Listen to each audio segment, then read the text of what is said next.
Okay, I forgot about another reason why I prefer Colombia, or two reasons why I prefer Colombia over the U.S.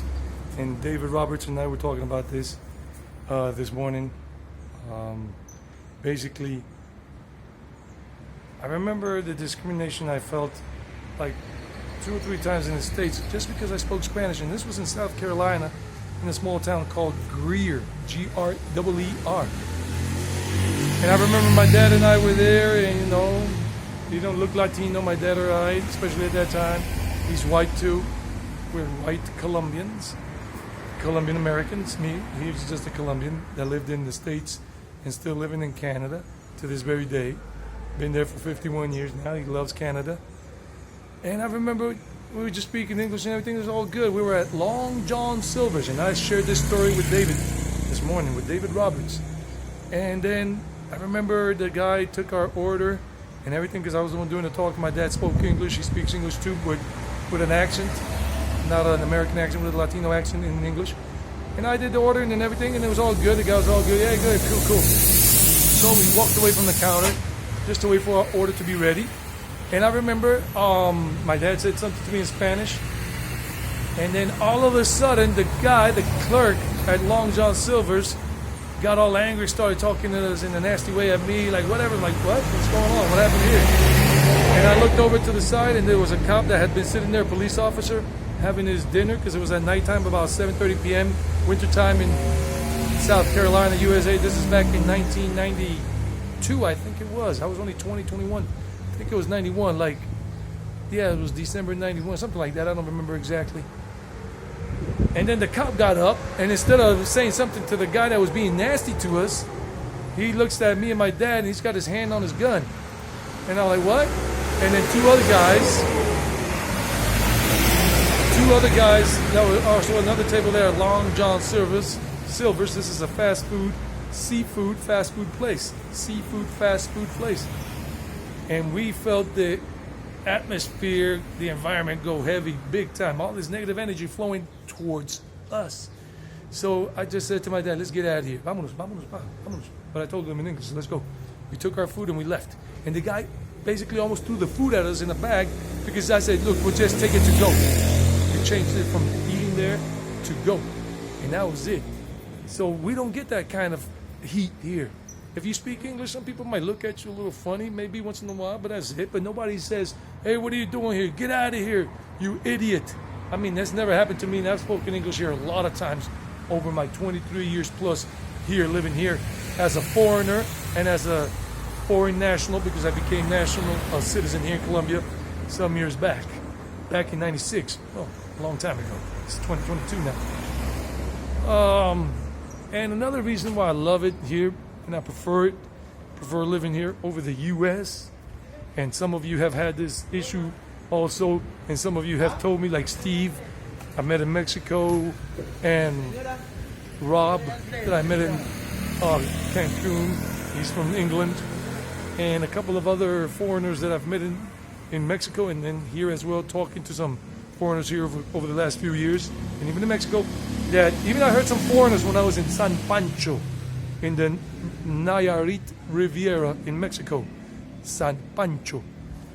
And I remember these two American ladies were there playing with their kids in the park, and they were talking about, that's how nice it is to come here to a park and sit down, and sometimes even men can come and just look at the kids playing, and they're just relaxing, and nobody's going to say anything to them because it's okay. But in the States, or in Colombia too, people don't say anything to you. They don't bother you. Like the park I go to and I work out, like the one this morning right there in El Dorado, the old terminal, El Dorado terminal. It's a kiddie park right next to the bars, where you do bars and where you do weight exercise with your own body weight to do chest dips and whatever, and shoulder press for your shoulders. And they got kids playing there with their parents, and parents watching on, and nobody's looking at us funny or coming up to us and saying, hey, what are you doing here? Do you have a kid here? No, if you don't, then you better get out of here. We're going to call the cops. That doesn't happen here. People don't look at you funny here. I mean, it might happen once in a blue moon, maybe, and somebody might look at you funny because you're at a park where other people are there with their children, but it's the mix of kiddie parks and open air street gyms.